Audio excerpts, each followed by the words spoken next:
Olá, cursistas!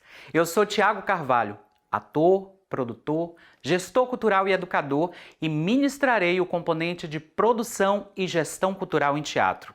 Considero pertinente explicitar que a realização desse componente tem como parâmetro o entendimento prático de um pesquisador de grupo de teatro que trabalha exaustivamente para a compreensão e também para a reflexão do que seria produzir teatro brasileiro, nordestino e também sobre os aspectos de uma gestão que considero a partir desta perspectiva de grupalidade como um entrelaçamento de individualidades que reverbera numa soma coletiva.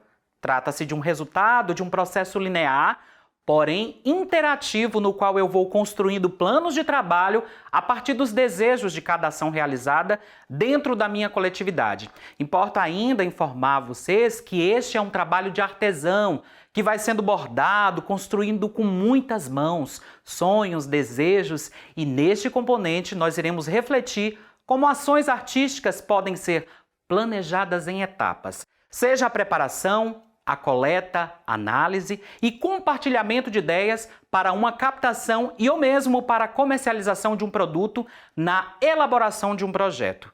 Trago duas palavrinhas logo no início da narrativa que para muitas pessoas causa estranhamento por ser pouco utilizada no campo das artes cênicas. A primeira é a comercialização. A segunda, o produto.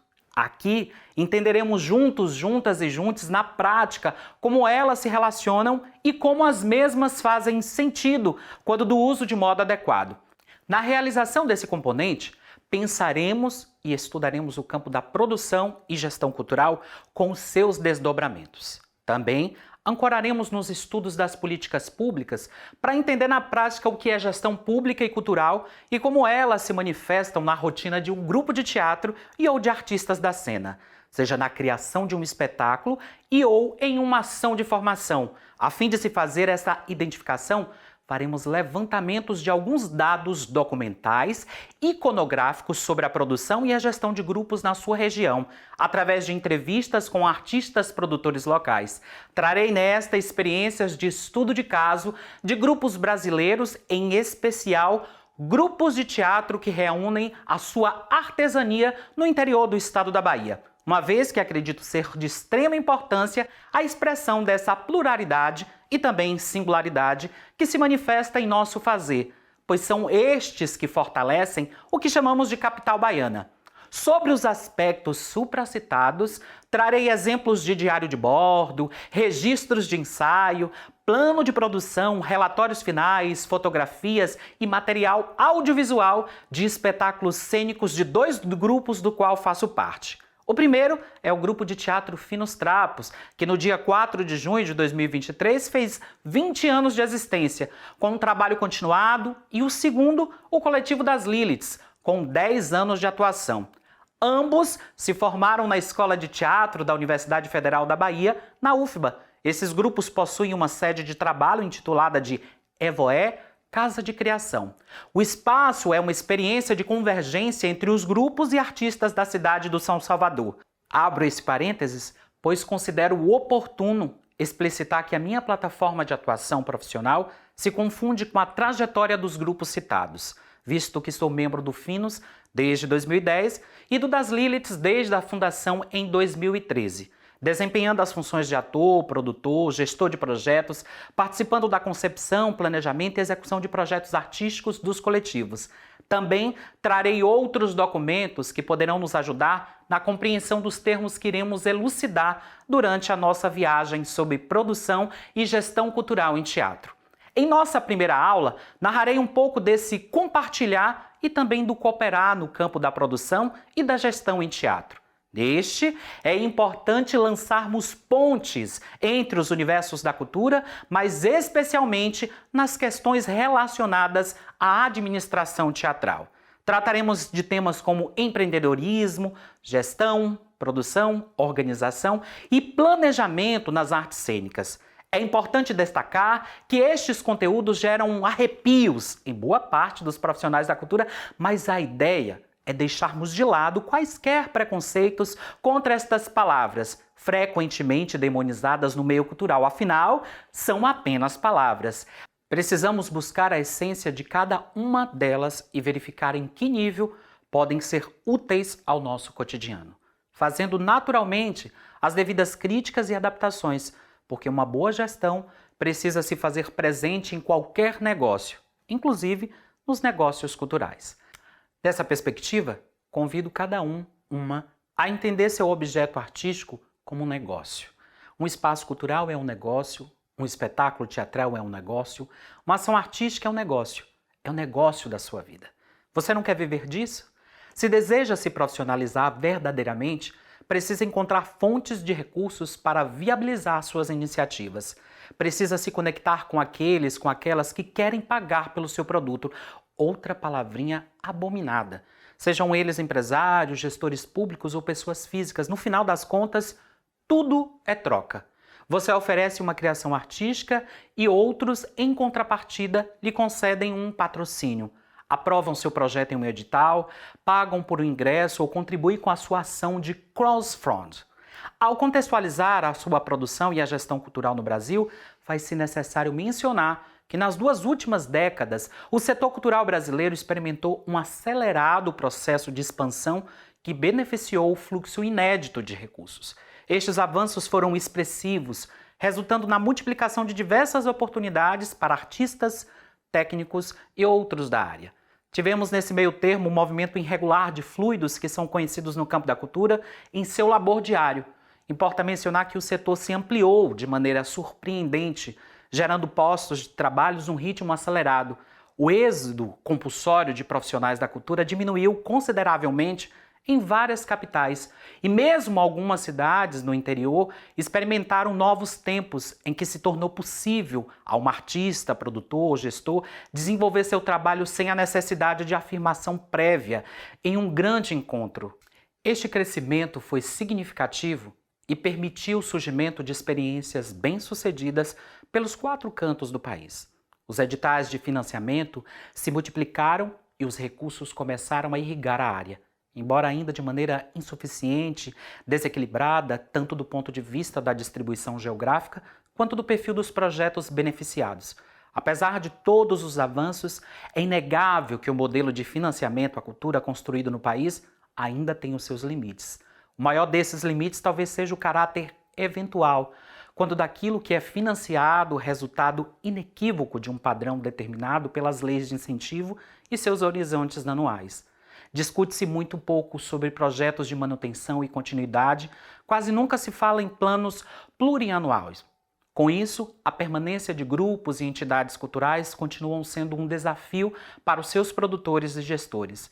Os empreendedores culturais brasileiros vivem de evento em evento e seguem os sobressaltos, obrigados a conviver com o fantasma da descontinuidade e com o incômodo da sensação de fim de linha a cada resultado negativo de edital, a cada reunião de negociação de patrocínio frustrada. A partir das manifestações de 2013 e da forte desestabilização política que se desenhou progressivamente no país, a batalha por recursos ganhou coloridos mais dramáticos. Conseguir dinheiro para projetos culturais nunca foi algo fácil no Brasil, mas com o aperto geral na economia, o que era difícil se tornou um desafio ainda maior. O fato é que nossa cultura continua sendo extremamente dependente do mundo empresarial e, por conseguinte, bastante suscetível aos humores do mercado. Enquanto a economia estava a pleno vapor, assistimos a um momento de grande florescimento cultural. Quando a curva se tornou descendente por parte dos empresários, imediatamente fechou a torneira dos seus programas de patrocínio. Pelo visto, continuam valendo as palavras proferidas pelo escritor norte-americano Scott lá pelos anos de 1920. Cultura vai atrás do dinheiro. Nesta breve contextualização, além das imensas dificuldades para a captação de recursos, é preciso também considerar o forte cerco burocrático que gradativamente vai se fechando em torno dos empreendedores da área. A cultura brasileira vive a era dos editais, que por um lado torna mais democrático o acesso aos recursos, mas que por outro cria novos desafios para artistas, produtores e gestores. Cada vez que um empreendedor busca recursos públicos para a realização de um projeto, traz no pacote pesadas obrigações, materializadas na forma de prestações de contas repletas de armadilhas. A senha burocratizante Avança até mesmo sobre as empresas privadas, que vão incorporando aos seus programas de patrocínio exigências tão severas que beiram a crueldade. Produzir cultura hoje é algo completamente diferente do que era há 10 anos atrás, no passado. De um jeito ou de outro, o próprio artista era capaz de conduzir sua carreira, sozinho ou amparado apenas por um produtor. No entanto, não há como fechar os olhos para a nova realidade que se desenha. A gestão de um empreendimento cultural, por menor que seja seu porte, vem ganhando contornos cada vez mais complexos. Não há mais espaço para imprevistos e, sobretudo, para aventuras solitárias. O êxito de um projeto cultural exige diferentes competências que dificilmente serão encontradas em uma única pessoa. Algumas das questões aqui tratadas estão disponíveis em nosso e-book e trataremos de forma particular cada uma delas. Como um artista consegue produzir diante de certas adversidades encontradas no percurso, sejam elas físicas ou financeiras? Antes de responder, começarei pela história dos coletivos atuados na década de 1970, como mencionado anteriormente, no território brasileiro, os quais conseguiam sobreviver financeiramente, apesar da ditadura já instalada no período. Ancorado em depoimento de autores, diretores e produtores do período, suponho que no primeiro instante, quanto mais as peças teatrais eram cortadas e vetadas pela censura, mais os artistas refaziam-se. E refazer, nesse contexto, significa criar uma nova linguagem, às vezes alusiva e metafórica. Nesse cenário, o teatro passou a ser política em si. No mais, o elemento auxiliar era a própria política, uma vez que tratava de temas da realidade brasileira, destacando a intensa repressão e a necessidade de se recuperar a liberdade de expressão. Sobressaem desse período teatral um burburinho em torno do experimentalismo e trabalhos alternativos. Era a transgressão em meio ao mundo globalizado, em que se tornava impossível não falar de dinheiro. Temas como comunicar, consumir, desvendar e experimentar se manifestavam diariamente. Era a ascensão da classe média por meio do milagre econômico. Notava-se uma explosão da comunicação de massa e a cultura, nesse contexto, era pensada como cultura de mercado. As experiências econômicas do período são de fato um gancho para compreender as estratégias de produção vividas no século XX. Todavia, o modelo operacional tende a conduzir ou rever o que é vivenciado hoje no Brasil por coletivos que sobrevivem de editais. A dependência do Estado não é uma coisa que começou agora, mas uma estratégia pós-advento da subvenção em meados de 1986 com a Lei de Implementação, conhecida como Lei Sarney, a primeira lei federal de incentivo fiscal para atividades artísticas no Brasil, criada um ano após a separação dos Ministérios da Cultura e da Educação, da qual falarei mais adiante. À sombra de apoios do Estado, floresceu também a iniciativa privada. Criou-se uma indústria cultural não apenas televisiva, mas também fonográfica e editorial, de livros, revistas, jornais, fascículos e outros produtos comercializáveis em bancas de jornal. De agências de publicidade, tornou-se comum, por exemplo, o emprego de artistas, cineastas, poetas, músicos, atores, artistas gráficos e plásticos, intelectuais, sociólogos, psicólogos e outros cientistas sociais, nas agências de publicidade que cresceram em ritmo alucinante a partir dos anos de 1970, quando o governo também passou a ser um dos principais anunciantes na florescente indústria dos meios de comunicação de massa. Diferentemente dos anos de 1960, início dos anos de 1970, em geral, esse engajamento significou um apoio às causas, a busca pela carreira individual no mercado de trabalho da indústria cultural de esquerda, do artista como cidadão, que incluía em seu trabalho algumas mensagens políticas, por exemplo, em filmes ou letras de canções. Contudo, houve alguns casos de engajamento orgânico de grupos artísticos nas causas da oposição e movimentos sociais, preservando laços de criação coletiva. A partir de 1972, começaram a surgir grupos teatrais alternativos com atuação política na periferia, em associações de bairro e comunidades eclesiais de base da Igreja Católica, mas sem compromisso com propostas estéticas de vanguarda. Foram experiências significativas, mas passageiras, que tenderam a minguar justamente com os movimentos sociais do período.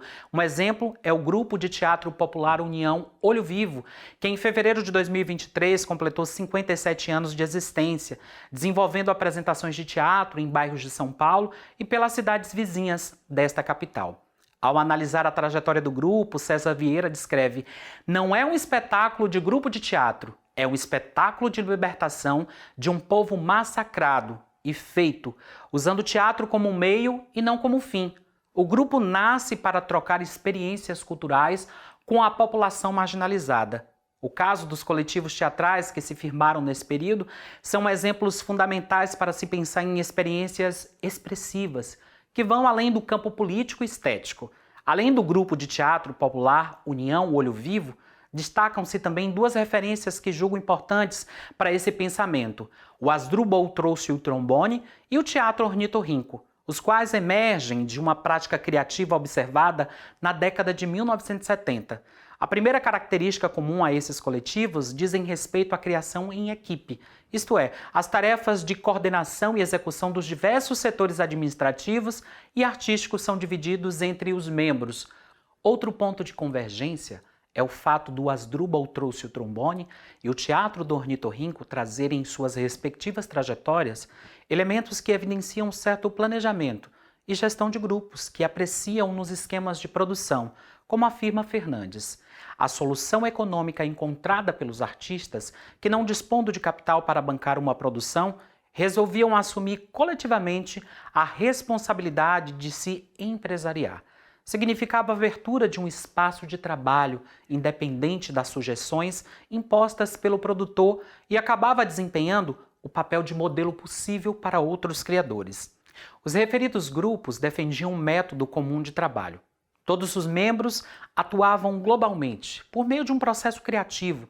As ideias do autor eram discutidas justamente com o esquema de produção. Não haviam profissionais contratados e a renda da bilheteria era dividida em porcentagens equitativas entre os criadores, de modo que a maior conta oferida não somava o dobro da menor. Finalizo com o desejo de que possamos cartografar coletivamente essas experiências, pois o campo da produção e da gestão cultural em teatro, mesmo com os cursos de graduação em produção e gestão cultural e tantos outros de curta e longa duração espalhados pelo país, ainda não dão conta da dimensão estratégica nas artes, porque não podemos pensar cultura como um apêndice do campo das políticas públicas e dos investimentos privados. Por isso, estudaremos e investigaremos ações que estão na esfera federal, estadual e municipal para tentarmos compreender algumas experiências de delimitações estratégicas usadas por grupos, agitadores culturais, empreendedores e outros. Em termos práticos, pensaremos em políticas e estratégias de formação que promova simultaneamente a viabilidade econômica e a gestão democrática da gestão e produção em teatro.